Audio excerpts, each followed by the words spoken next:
বলছি কি যে শুনছি নিজে, ঘটছে কি সব চারপাশে। ভাবছি অনেক, হচ্ছেটা কি, থাকছি আবার কার সাথে। এইটা ভালো ওইটা মানা, কারণ কি ভাই? তা না না না, চলছে আজও চলবে কাল, এসবই টক মিষ্টি ঝাল।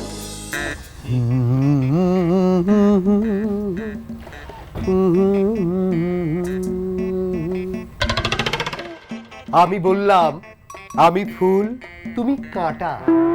ও বলল আমি গম, তুমি আটা। আমি বললাম আমি বৃক্ষ, তুমি ফল। ও বলল আমি নদী, তুমি জল। আমি বললাম আমি রাত, তুমি ভোর। ও বলল আমি ভালো, তুমি চোর। ব্যাস, এখানে যৌথ কবিতা শেষ। প্রেম ডিসমিস। আসলে হয়েছে কি জানেন, হাতি কাদায় পড়লে চামচিকাও লাথি মারে, আর মানুষ প্রেমে পড়লে কবি হয়। হ্যাঁ, আমি কবি, কবিতা লিখি। আমি আধুনিক কবি। কেন জানেন? কারণ আমার কবিতা আমি ছাড়া কেউ বুঝতে পারে না। কিন্তু আসলে এখানে প্রতিভার মূল্য পেলাম না। প্রতিভার দাম পেলে এই অনুষ্ঠান আমি করি করতাম না। যাই হোক, তারপরেও লেখালেখি করি, এটা আমার আসলে স্বভাব। যাই হোক, আমার ভেতরে এখন কবিতা কি সেই সংজ্ঞাটা মানে ভিতরে বুদবুদ করছে। মানব মনের ভাবনা কল্পনা যখন অনুভূতি রঞ্জিত হইয়া বাস্তব সুষমা মণ্ডিত চিত্রাত্মক ও ছন্দময় রূপ লাভ করিয়া বিপরীত লিঙ্গের মনকে দ্রবীভূত পূর্বক প্রেম ভালোবাসার জালে জড়াইবার অভিপ্রায় যথাবিহিত শব্দ সম্ভারে লিপিবদ্ধ হইয়া থাকে, উহাকে বলে কবিতা। বুঝেছেন কি সবিতা? যিনি দীর্ঘ কবিতা লেখেন তিনি হলেন বড় কবি, আর যিনি ছোট্ট কবিতা লেখেন তিনি হলেন ছোট কবি। আমি মাঝারি কবি। প্রিয় দর্শক, সবাইকে আমন্ত্রণ আজকের টক মিষ্টি ঝালের কাব্যিক পর্বে। আজকে আমরা কবিতার সঙ্গে খেলবো, হাসবো, গাইবো, ভাসবো, ডুববো, দূরে যাব, আবার ফিরে আসবো। হ্যাঁ দর্শক, আর এই কবিতার সঙ্গে ভাসতে পথ চলতে আসছেন একজন জনপ্রিয় কবি এবং আবৃত্তি শিল্পী শিমুল মুস্তফা। প্লিজ ভিতরে রাখুন পা। জি, এই দিলাম পা। হ্যাঁ হ্যাঁ প্লিজ। কি হয়েছে, তুমি এগুলো কি শুরু করছো রনি?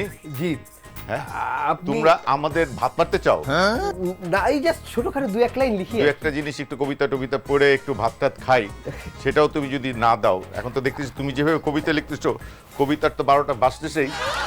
এবং না, তুমি আমি, এটা কি কবিতা না? হ্যাঁ, তুমি আমি কবিতা। কোন কবি তুমি আমি ছাড়া কবিতা লিখছে? সুনীল গঙ্গোপাধ্যায়ের এই সারা জীবনে যত কবিতা আছে, একটা কবিতা নেই যেখানে তুমি শব্দটা নেই। আপনার কাছে কবিতা আসলে কি? আমার যেটা ভালো লাগে জি, সেটা বলে ফেলাই কবিতা। ছন্দ লাগবে বা কিছু লাগবে? রবীন্দ্রনাথই প্রথম ছন্দ ভেঙে গদ্য কবিতা শুরু করলো, এর আগে কিন্তু কেউ লিখে নেই। তারপর সবাই তো শুরু করলো যে সহজ, আমি তুমি। আবার আরেকটা সুবিধা আছে কবিতা লেখায়, দুই রকমের সুবিধা। একটা হচ্ছে যে আমি যে তোমাকে ভালোবাসি, নারীকে ভালোবাসি, বা আমার কাজিন টাজিন যেটাই হোক, ছোটবেলায় তো একটা থাকে প্রেমিকা, স্কুলের ক্লাসমেট, বা ছোট একটা মেয়ে, মহল্লার একটা মেয়ে, আমি তো সরাসরি বলতে পারি না, তখন কবিতা দিয়ে হ্যাঁ ওই মেয়েটার কথা ভাবি, মেয়েটাও আবার এরকম ছেলেটার কথা ভাবে। এই হচ্ছে কবিতার শুরু। এটা হচ্ছে একটা অনুভবের ব্যাপার। অনেক কবিতা লিখলো কিন্তু সে কবি না। আবার জীবনে একটাও কবিতা লিখেনি, সে কবি, কারণ তার জীবনটা কবির মতো। এই যে আমার জীবন, আচ্ছা তোমাকে দেখে মনে হচ্ছে, আমাকে দেখে কেউ বলবে যে আমি জীবনে কবিতা পড়ি? আমাকে দেখে তো একটা, হ্যাঁ আপনার একটা ঝোলা ব্যাগ নেই, হ্যাঁ তাহলে লম্বা চুল আছে। হ্যাঁ, এই লম্বা চুলের সুবিধা হচ্ছে আমি ঝুটি বাঁধতাম একসময়, তোমার হাতে এরকম চুড়িও ছিল। পুলিশ ধরলে গান নাকি ব্যান্ডের, জি জি জি জি জান। আচ্ছা, আবার দেখা গেল পিছনে তাকায় দেখে বই আছে কবিতা, জি কবি, জি। ছ্যাঁকা খেলে মানুষ কবি হয়ে ওঠে। আপনি কত ছ্যাঁকা খেয়েছেন? দুটো হয়, কবি হয়েও ছ্যাঁকা খায় কেউ, হ্যাঁ, আবার ছ্যাঁকা খেয়ে কেউ কবি হয়। আপনার ক্ষেত্রে কোনটা? আমি তো কবিতা লিখি না, যারা লিখে ওগুলো নিয়ে মানুষের অনুভবগুলোকে প্রকাশ করি। এখন মনে হচ্ছে যে তোমাকে একটা ঘটনা, তুমি এখন একটা অবস্থায় আছো, আমি তোমাকে নিয়ে হয়তো একটা কবিতা খুঁজে টুজে, বিখ্যাত কবিদের কবিতা খুঁজে আমি হয়তো বললাম, দেশের একটা কবিতা সেরকম বললাম। অনেকে বলে যে এখন কাকের চেয়ে কবির সংখ্যা বেশি। ফেসবুকের পর তো আরো বেশি হয়েছে, আর আমি প্রমাণ পাই। আমি ফেসবুকে যেতেই পারি না, আমার ইনবক্সে সারাদিনই কবিতা কবিতা পোস্ট হচ্ছে অতি জরুরি, অত্যন্ত জরুরি, তো খুলে দেখি কবিতার কবিতার কবিতা কখন আপনার কাছে টক লাগে, কখন মিষ্টি লাগে, কখন ঝাল লাগে? পরিবেশ পরিস্থিতির উপর অনেক কিছু নির্ভর করে। বিয়ে বাড়িতে দাওয়াত খেতে গেলাম, একটা মানুষের বাসায় অনুষ্ঠানে গেলাম, ভাই একটা কবিতা পড়েন, আপনি তো কবি। তো ভাল লাগে না তখন। দাঁতের ডাক্তারের কাছে গেলেই বলে দাঁত তুলে দিই। এই জন্য চোখের ডাক্তার খুব ভালো, ও তো কখনো বলে না যে চোখ তুলে দিই। বাহ, হ্যাঁ। আচ্ছা, তো আপনি বললেন যে কবিতা খুব কম লিখেছেন, তো সেগুলো কি বিরহের কবিতা নাকি প্রেমের কবিতা? আমার কবিতা এতই বিরহে যে আমার ফেসবুকে ফোন করে কেউ কেউ, হ্যাঁ শিমুল অথবা শিমুল ভাই ভাবির সাথে কিছু হয়েছে নাকি? আমি বললাম না তো, কেন? বলে না, তোর কবিতাগুলো দেখলে মনে হয় তুই লিখছিস খুবই খুবই মনে হচ্ছে যে তুই ডিপ্রেশনে আছিস। আমি বললাম না, আমার কবিতাগুলো তো এডিট করে আমার বউ। আমি কিন্তু সেই ছোটবেলা থেকেই কবিতার প্রেমে পড়েছিলাম। বলতে লজ্জা নেই, ওই মেয়েটার নাম ছিল কবিতা, আমার ক্লাসমেট। তো আপনি কোন বয়স থেকে কবিতার প্রেমে পড়েন? তো ছোটবেলা কবিতা টবিতা এগুলো তো ধারের কাছে নেই। আচ্ছা, আমি খেলাধুলার মানুষ, রাস্তাঘাটে বস্তির ছেলেদের সাথে খেলতাম, চারা খেলতাম, মার্বেল খেলতাম, গুল্লি খেলতাম, পকেট ছিঁড়ে যেত মার্বেল রাখতে রাখতে।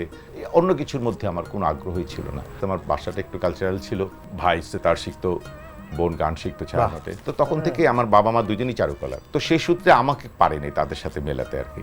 আচ্ছা, অনেকে বলে যে কবিতা আবৃত্তি অনেকটা কোষ্ঠকাঠিন্যের মতো, সবার হয় না, আবার সবার হলেও একরকম হয় না। তো এটা কি আসলে তাই যে সব শিল্পই তাই? যেমন একসময় রবীন্দ্রসঙ্গীত আমরা শুনতাম কারো কারো কাছে যে কেমন করে জানি গায়, আবার প্রাণ খুলেও গেছে। আবার অনেকে অভিনয় করে, যেমন অভিনয় করছে সেটা বোঝা যায় যে অভিনয় করে। কবিতা পড়ার সময় আমি অনেকেরই দেখি যে কথা বলে একরকম, আর যখনই কবিতা পড়তে যায় তখন আরেকটা ঢং শুরু হয়ে যায়। যেমন তুমি কেমন আছো বলছি, এখন মানে কবিতা পড়ে তুমি কেমন আছো, এভাবে তো আমি কথা বলি না। তাহলে আমি আরেকটা শব্দ দিয়ে আসলে বলা উচিত না, বা এমন কোন একটা ভয়েস উচ্চারণ করা উচিত যেটা আসলে যে মানুষটা শুনছে তার কাছে এটা মেকি মনে হচ্ছে। ধরেন আমাকে আমার উড়ে গেলেন, হতে পারে এরকম বলবেন যে ধরেন, ওহে দুষ্টু ঠাটিয়ে লাগাবো চর, তুই ছেড়ে যা এখনই ঘর। খুব সিরিয়াস একটা জায়গা, এখানে আমি কখনোই মানে ফানি কিছু করি নেই, বরঞ্চ গান বাজনাতে, জোকস বলাতে, তারপরে ফ্যামিলি গ্যাদারিংয়ে আমি কবিতা বাদ দিয়ে ফান করি। আচ্ছা, এই যে কবিতাটা 33 বছর কাটলো কেউ কথা রাখেনি, এটা কি ধরনের কবিতা? রোমান্টিক, কিন্তু এটা বাংলাদেশের জাতীয় কবিতা হওয়া উচিত। এটা তো রোমান্টিক কবিতা। আরেকটা কবিতা দেখেন, তুমি দেবে কিছু আমি দেব কিছু, সেখান থেকে জন্ম নেবে ছোট্ট একটা শিশু। এটা কি ধরনের কবিতা? এই ধরনের কবিতা আগেও লেখা হয়েছে, খুব প্রভাবশালী কবিরাও এরকম লিখেছে। মানে গোবিন্দ দাস একজন বিখ্যাত কবি, আয় বালিকা খেলবে নাকি এক নতুন খেলা, হ্যাঁ, এই ধরনের কবিতা কিন্তু প্রচুর। এই কবিতাকে কি বলে, গিভ অ্যান্ড টেক কবিতা নাকি? না, এই কবিতাগুলো আমাদের দেশে এরকম কিছু কবিরা কিন্তু খুব বিখ্যাত কবি। গোবিন্দ দাস খুবই বিখ্যাত একজন কবি। বাইরে যেমন অনেক ফানি কিছু কিছু করলে মানুষজন বুঝে যেটা ফান, তখন তারা ও ওকে ওকে, হ্যাঁ, এই প্র্যাঙ্ক গুলো যে করছে সেগুলোর মধ্যে ওরা এনজয় করে। আমাদের দেশে কিন্তু মারামারি লাগিয়ে যে হ্যাঁ আমার গায়ে পানি দিলা কেন, আমাকে এরকম করলা কেন। আমরা ফানটা নিতে পারি না, কারোর সাথে একটু মজা করতে গেলে সেটা মনে করে বেয়াদবি। অনেকে বলে যে মোটা ভয়েসে কথা বলে বা যারা একটু ভারী কিভাবে কথা বলে তারই আবৃত্তি শিল্পী হওয়া উচিত। এটা আপনি একদমই না। এটা দিয়ে কি হয়, প্রভাবিত করে, ভয়ও পেতে পারে। মোটা গলা হলে ভয় পায়। আমি যদি একটা রিক্সাওয়ালাকে যে বলি রিক্সা যাবে নাকি, ও তো ভয়েই চলে যাবে আমার কাছ থেকে। হ্যাঁ, তো ব্যাপারটা ওইখানে না। একটা কথা যে যার যা আছে, হ্যাঁ, সেটাই কিন্তু তার নিজস্বতা। রবীন্দ্রনাথের নামটা যদি কবীন্দ্রনাথ হতো তাহলে আমরা কবীন্দ্রনাথেরই গান শুনতাম, কিন্তু নামটা ফ্যাক্টর না, কর্মটা ফ্যাক্টর। আমি একদিন বাসায় রবীন্দ্রসঙ্গীত শুনছিলাম, তো হঠাৎ করে আমার বাড়ির কাজের বুয়া উনি আসছেন, তো এসে বলেন কি শোনেন? আমি রবীন্দ্রসঙ্গীত শুনছি, রবীন্দ্রনাথ ঠাকুরের গান। হ্যাঁ, উনি গান করছেন? হ্যাঁ, কবে থেকে? আমি তো জানি উনি কবিরাজ। আমি বললাম কবিরাজ মানে? বললেন হ্যাঁ, আমি তো শুনছি উনি কবির গো রাজা। হ্যাঁ, তা কবিরাজই তো, কবিদের রাজ। আমি খুব ফান করতাম, গানটা নিয়ে খুব ফান করতাম। আগে রবীন্দ্রনাথের গান অন্য ভাষাতে গাইতাম, অন্য গানের লিরিক দিয়ে গাইতাম, এগুলো খুব মজা করতে পারতাম। যেমন একটি গান ছিল, সে যে কেন এলো না, কিছু ভালো লাগে না, এবার আসুক তারে আমি মজা দেখাবো, সে যে কেন এলো না, প্রজাপতি উড়ে গিয়ে বল না, আমি কি তার হাতের খেলনা, বল না। তো সিরিয়াসলিও তো মানুষকে ফান করে। এখন তো এগুলা বয়সে যায় না, মানুষজন আবার বলবে যে এই করছে, কিন্তু তবে ভেতরে যে আছে, হ্যাঁ এই আমি কিন্তু তো সিরিয়াসলি গাচ্ছি, কিন্তু মানুষ হাসছে। এখন হাসার জন্য নিজেকে হাসতে হবে না কিন্তু। তো এক মেয়ে গেছে বইমেলায়, এক স্টলে গিয়ে বলছে যে আমাকে একটা কবিতার বই দিন তো। তো স্টলের বলছে যে কি ধরনের বই দিব, একটু হালকা ধরনের? বলছে না না, আপনি ওজন নিয়ে ভাইবেন না, আমার সাথে গাড়ি আছে। হ্যাঁ, না অনেকে আছে যে মোটা বই কেনার একটা ব্যাপার আছে, পরে না যারা, তারা কিন্তু খালি বইমেলাতে যে মোটা বই কেনে। এবার আপনাকে ঝটপট প্রশ্ন করবো, আপনি ফটাফট উত্তর দিবেন, একবারে এক কথায় উত্তর দিবেন। আচ্ছা দেখি। ছ্যাঁকা খেলে কি হয়? পুড়ে যায়। একবারে সঠিক উত্তর। বাংলা সাহিত্যের মিষ্টি কবি কে? আমি বলে দিই, মধুসূদন দত্ত। আচ্ছা বলতে ওকে। কোন কবি কবিতা লেখে না? কবিরাজ। ঠিক। কবিতার মেয়ের নাম কি হতে পারে? ছড়া। হ্যাঁ। এখন কবি সবচেয়ে বেশি কোথায় দেখা যায়? ফেসবুকে। শুধু কবি না, আবৃত্তিকার, গায়ক, সবই। কবিতা বারবার আবৃত্তি করলে কি হয়? পুনরাবৃত্তি হয়। হ্যাঁ। কেউ আপনাকে বলেনি তুমি কবি আমি কবিতা? আমি বলেছি, আমার একটা কবিতার লাইন আছে যে একবার কবিতা হয়ে আসো, আজীবন আবৃত্তি করব। বাহ। ওকে, এখন মিষ্টি খাওয়ার প্রহর এসেছে, আপনাকে মিষ্টি খাওয়াবো। মধুসূদন না তো? প্রিয় দর্শক, আপনাদেরকেও মিষ্টি খাওয়াবো ছোট্ট একটা বিরতির পর, আমাদের সঙ্গেই থাকুন। টক মিষ্টি ঝাল, টক মিষ্টি ঝাল। প্রিয় দর্শক, বিরতির পরে আবারও ফিরে আসলাম টক মিষ্টি ঝালের কাব্যিক পর্বে। আছেন আমাদের সঙ্গে জনপ্রিয় আবৃত্তি শিল্পী শিমুল মুস্তফা। কোনো কবির কবিতার বইয়ের পাতা যদি ঝাল মুড়ির দোকানে পাওয়া যায়, টং দোকানে ঠোঙ্গায় ঠোঙ্গায়, তাহলে কি বুঝবেন এ থেকে? একটা বোঝানো যায় যে কবির ব্যক্তিগত জীবনে হয়তো তার ভালো ছিল না। আচ্ছা। মানে তার স্ত্রী হয়তো সব, বা প্রেমিকা সব ছিঁড়ে টিড়ে নিয়ে বিক্রি করে দিয়েছে। হ্যাঁ, আরেকটা হতে পারে যে তিনি বড় স্বপ্ন দেখেছেন, মানে অনেক কপি বিক্রি, মানে ছাপিয়েছেন, কিন্তু 2 কপি বিক্রি হয়নি। তখন সেগুলো শের দরেই বাসাতে রাখার জায়গা নেই, এগুলো বিক্রি হয়ে যায় তখন। তবে আমাদেরকে ইতিবাচক ভাবে ভাবতে হবে। আমি বলবো যে তিনি সফল কবি, কারণ তার কবিতা তৃণমূল পর্যায়ে ছড়িয়ে গেছে। না, তৃণমূল বলা ঠিক হবে না, এটা মুড়িমূল পর্যায়ে। মুড়িমূল। মুড়িমূল। জি। তাহলে আমি একজন সফল কবি, কারণ আমার এরকম কবিতার বই টকের দোকানে পাওয়া যায়। ধন্যবাদ। এবার আমরা মিষ্টি খাবো, এরকম বইয়ের পাতায় নয়, সত্যিকারের মিষ্টি নিয়ে আসবে মিষ্টি তারেক মাহমুদ। আরে ভাই, আরে নায়কের মতো লাগতেছে তো। ভাইয়া, বৎসব মানে আপনাদের দেখে আমার যে কি ভালো লাগে। লাগে না, আমি বলি আগে একটা কথা। এসেছে নতুন শিশু, তাকে ছেড়ে দিতে হবে স্থান। তারেক ওই স্থানটা আমি বা ছেড়ে এত দিলাম। বড় শিশু কোন হাসপাতালে হয়েছে? এই কবিতার শিশু সে। মানে কবিতায় আমি চর্চাতে শিশু আর কি। টুল পয়রা যেতেছে ওরে শিশু বলতেছে, অদ্ভুত কথা বলছে। কবিতা চর্চা করতে করতে আপনাদের দেখে আমার একটা কবিতার লাইন বলো মনে কি? পড়লো। ইনস্ট্যান্ট কবিতা। অনুষ্ঠান যদি হয় বাংলা ভিশনে, আমি আর কিছু চাই না, পেমেন্ট নিব। অনুষ্ঠান যদি হয় বাংলা ভিশনে, আমি আর কিছু চাই না, বিশ্বাস আমার সেদিনই উঠে গেছে যেদিন শুনেছি শিমুল মুস্তফা সুবর্ণা মুস্তফার ভাই না। কি কবি! তুই যে বন্যা বলনি, সেটার জন্য তোমাকে অনেক। আমার বইমেলাতে ক্যাসেট বাজে, তো একজন এসে এরকম আমাকে বলতেছে, ভাই এটা কার? আমি বললাম এটা শিমুল মুস্তাফার। আমি নিজেই ব্যবসা করতেছি দোকানে বসে। উনি কি সুবর্ণা মুস্তাফার বোন? আমি বললাম ভাই, ভাইটা বলতেন তা বলো, গলাটা কি বোনের মতো লাগতেছে? পা এবং মিটার, এটা হচ্ছে আপনার কবিতার একটা উপাদান। তা আমার এলাকার একজন কবি, সে পা জায়গায় মিটার, মিটারের জায়গায় পা, এমন ভাবে লিখছে, আমরা এলাকাবাসী সবাই তার পা ধরিয়া তারে বলছি, ভাই তুই মিটারে কবিতা না লেখা, মিটারে তুই সিএনজি চালা। মেয়েদের নিয়ে তো রবীন্দ্রনাথ অনেক কবিতা লিখেছে, তো মেয়েদের রূপচর্চা নিয়ে একটা কবিতা নিয়ে লিখেছে। চিকচিক করে বালি, কোথা নাই কাদা, চিকচিক করে বালি, কোথা নাই কাদা, হাত পা সবই কালো, মুখ কেন সাদা। একজন আবৃত্তিকার, তিনি হচ্ছে মানে যেই কবিতাটা আবৃত্তি করেন তার প্রয়োগটা তার বান্ধবীর সাথে করেন। যেমন তিনি প্রথম কবিতা আবৃত্তি করেছেন স্পর্শ, বান্ধবীকে স্পর্শ করেছেন। দ্বিতীয় কবিতা আবৃত্তি করেছেন তিনি বাউন্ডুলে, বান্ধবীকে নিয়ে ঘুরতে গেলেন। তৃতীয় কবিতা আবৃত্তির পর থেকে তার বান্ধবীকে খুঁজে পাওয়া যাচ্ছে না। কেন কেন কেন? তৃতীয় কবিতার নাম ছিল বাতাস। বাহ, হাওয়া হয়ে গেছে। হাওয়া হয়ে গেছে। ইদানিং আমরা দেখছি যে কবিতার মধ্যে কিছু বাংলা শব্দের পরিবর্তে ইংরেজি শব্দ ঢুকিয়ে দেওয়া হচ্ছে। এটা নিয়ে খুব মর্মাহত হয়েছে কবি পরিষদ। তারা একটা সভা ডেকেছে। সভা ডাকার পর তারা যেই সিদ্ধান্তে উপনীত হয়েছে, তারা একটা বিবৃতি দিয়েছে আর কি পত্রিকাতে। সেই বিবৃতিটা আমি পড়ে শোনাচ্ছি। তারা বলেছে, আমরা অত্যন্ত মর্মাহত এবং দুর্ভাগ্যের সাথে জানাচ্ছি যে আমরা লক্ষ্য করছি যে বাংলা কবিতার মধ্যে অনেক ইংরেজি শব্দ ঢুকিয়ে দেওয়া হচ্ছে। আমাদের প্রত্যেকের উচিত বাংলা ভাষার ডিগনিটি রক্ষা করা। Press notice. এক কবি হাসপাতালে ভর্তি, নার্সকে দেখে ক্রাশ খেয়েছে। সে কিন্তু যদি নার্সের নামে ডাকে তাহলে ওইটা প্রেমের প্রস্তাব হবে না। নার্সকে ভালো লেগেছে, কবি বলেছে তোমায় ভালোবাসি সুরঞ্জনা। কিন্তু যদি রিয়েল প্রফেশনে বলতো তাহলে কিন্তু আকুতি নাই, তোমায় ভালোবাসি সিস্টার। তাহলে আমরা কি না আমরা তাহলে কি এখন থেকে সবাইকে অন্য নামে ডাকবো? মেয়েদেরকে একটা ভালো কৌশল। পেশাগত ঝামেলা। না, তুমি মেয়েকে যদি দেখি নাম জিজ্ঞেস করবো না, দেখলাম একটা সুন্দর মেয়ে, কি খবর সুরঞ্জনা, এরকম করে বলবো, তাহলে দেখি কিছু হয় কিনা। রবীন্দ্রনাথের বাড়িতে চা চক্র হচ্ছে, কবিদেরকে ওইখানে দাওয়াত দিয়েছে। তো কবিরা এসেছে, তো গৃহকর্মী চা দিয়েছে।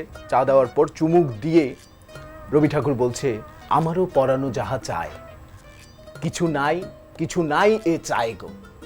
এই শুনে নজরুল লাফ দিয়ে উঠে বলছে, বিদ্রোহী রণক্লান্ত আমি সেই দিন হব শান্ত, যদি কেউ ভালো চা বানিয়ে আন। জীবনানন্দ দাশ উদাস মনে তখন বলে উঠল, আর আসিব না ফিরে রবি ঠাকুরের নেড়ে, গরম চা মুখে দিয়ে ঠোঁট গিয়েছে পুড়ে। এই শুনে সুকান্ত বলেছে, কবিতা তোমায় দিলাম বিদায়, এই চা যেন ঝলসানো চায়।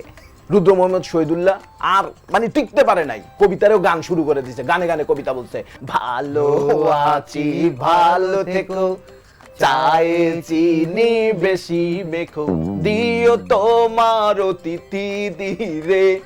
সাথে সাথে নির্মলন্দ গুণ তাকে আটকায় দিয়ে বলছে, আমি বোধহয় মানুষ না, মানুষ হলে এমন চাই চুমুক দিতাম না। সব কিছু দেখা বিব্রত রবীন্দ্রনাথ ঠাকুর। তিনি সাথে সাথে ওই চাকরকে ডেকে বলল, ওরে অধম, ওরে আমার কাঁচা, ওরে অধম, ওরে আমার কাঁচা, ভালো করে চা বানিয়ে মান সম্মান বাঁচা। আচ্ছা, এই সব কিছু শুনে কবি এবং আবৃত্তি শিল্পী শিমুল মুস্তফা কি বলবে? চায়ের বদলে মিষ্টি খাওয়া অনেক বেশি তাজা। এবার এক কথায় বলবেন যে মিষ্টিগুলো কেমন লেগেছে? নির্ভেজাল মিষ্টি। নির্ভেজাল মিষ্টি। তারেক, তোমাকে অনেক অনেক ধন্যবাদ। প্রিয় দর্শক, নিশ্চয়ই আপনারা এই মিষ্টি চেটেপুটে খেয়েছেন। মিষ্টি অনেক সুন্দর, কবিতা সুন্দর, জীবন সুন্দর, যে ব্রেক নেব সেটা অনেক সুন্দর। কিন্তু ব্রেকের পর ফিরে আসবো ঝাল খাওয়াতে আমাদের অতিথিকে। আমাদের সঙ্গেই থাকুন। টক মিষ্টি ঝাল, টক মিষ্টি ঝাল। প্রিয় দর্শক, বিরতির পরে আবারও ফিরে আসলাম। টক মিষ্টি ঝালের কবিতার জগতে বিচরণ করছি আমরা। আমাদের সঙ্গে রয়েছেন কবি এবং আবৃত্তি শিল্পী শিমুল মুস্তফা। হ্যাঁ, আমার বন্ধু আছে জহির, সে কবিতা লেখে সবসময় জীবজন্তুর উপর। তো আমি বললাম যে এরকম গরু, পাখি, ঘাস, মানে এইসব জীবজন্তুর উপর কেন সবসময় একটু লিখিস? বলে এর সবচেয়ে বড় সুবিধা হলো ওরা তো পড়তে পারে না। যারা পড়ে তাদের মধ্যে অন্তত বোঝা উচিত যে আমাদের থেকে তারা অনেক ভালো। জি, ভালো কিনা জানি না, তবে যারা ভালো না তাদেরকে ঝালাই করা উচিত, ঠিক কিনা? আপনাকেও ঝালাই করব। আপনি প্রস্তুত? একদম।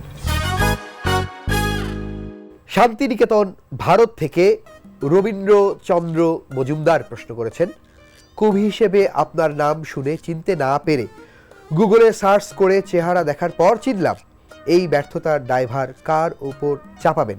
আমার উপরই চাপাবো। কেন? আমি তো কবি না। আচ্ছা, আমি আবৃত্তি করি, এটা ঠিক আছে, কিন্তু সত্যি সত্যি আমার জীবনে এরকম একটি ঘটনা ঘটেছে। আমি একবার ইংল্যান্ডের ভিসার জন্য অ্যাপ্লাই করেছিলাম। পৃথিবীর প্রায় 30-35টা দেশে গিয়েছি, কোনো জায়গায় এরকম হয়নি। তো আমাদের দেশে ভিসা অফিস না, ইন্ডিয়াতে যখন ভিসার থেকে ফেরত আসলো, রিফিউজ হয়ে আসলো, তো এখানে একটা ইনফরমেশন আসলো যে শিমুল মুস্তাফা নামে আমরা সার্চ দিয়ে গুগলে কিছু পাইনি। এটা সত্যি সত্যি কিন্তু তারা আমাকে লিখেছিল। বেহুদা আবৃত্তি একাডেমি, এটা আবার কোথায়? আচ্ছা, চাঁপাইনবাবগঞ্জ থেকে ছন্দা রহমান প্রশ্ন করেছেন, কবি হিসেবে চরমভাবে ব্যর্থ হওয়ার পরেই কি আপনি আবৃত্তিকার হয়েছেন? হতে পারে, তবে আমি তো বললাম যে আমি খেলাধুলায় ব্যর্থ হয়ে, মানে হাত পা ভাঙার কারণে যে এদিকটাতে আসছি, মানে কবির থেকে না। কবিরগঞ্জ সিগড়া নাটোর থেকে উপমা দে প্রশ্ন করেছেন, আপনি তো উচ্চারণ নিয়ে বেশ সতর্ক, তারপরও এমন হাস্যকর একটি অনুষ্ঠানে কেন অতিথি হয়ে এলেন যে অনুষ্ঠানের উপস্থাপকের অধিকাংশ উচ্চারণ ভুল? কি এই আমার উচ্চারণ ভুল, সরি। এই যে নানা মানুষ নানা কথা বলে, যে ব্যাংলিশ বলছে, বুংলিশ বলছে, এগুলো নিয়ে আপনি কিছু বলেন না কেন? আমি কিন্তু কখনো বলি না। বলুক, যার যেভাবে বলার ইচ্ছা থাকুক, হ্যাঁ, এটা নিয়ে বলার কিছু নেই। কিন্তু ভাষা যদি আমাদের প্রমিত ভাষাটা তো আসলে একটা আনুষ্ঠানিক ভাষা। আনুষ্ঠানিক জায়গায় আমাকে বলতে পারলে ভালো, না বলতে পারলে আমার একটা মায়ের ভাষা আছে, সেটা মাতৃভাষা। আমার মা যে ভাষায়, যদি সিলেটি হয় তো সিলেটি ভাষায়, তো সে ভাষায় কথা বলে সমস্যা কি? আমি কোনো সমস্যা খুঁজে পাই না। আমি যে সম্মান দেখে ভাষাটা বলছি কিনা, যে ভাষাটা বলছি, আমি অঞ্চলের ভাষায় কথা বলছি, সিলেটি ভাষায় বলছি, সিলেটি ভাষাটাকে আমি সম্মান দেখে বলছি কিনা সেটাও দেখতে হবে। উনি আবার প্রশ্ন একটু লেজ জুড়ে দিয়েছেন। এদের মধ্যে কোন আবৃত্তি শিল্পীকে আপনি প্রধান প্রতিদ্বন্দ্বী মনে করেন? শাহাদত হোসেন নিপু, শারমিন লাকি? না না, এটা আমার সবার স্নেহের, খুব কাছের মানুষ, আমার কোনো শত্রু নেই, আমিও কারো শত্রুতা আমি করি না।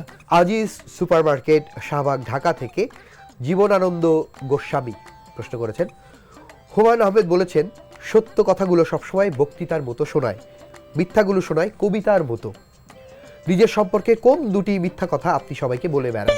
আমি খুব বদরাগী, অহংকারী, এই দুটো খুব সবাইকে বলে বেড়াই, যাতে আমাকে একটু ঘেঁষতে কম পারে।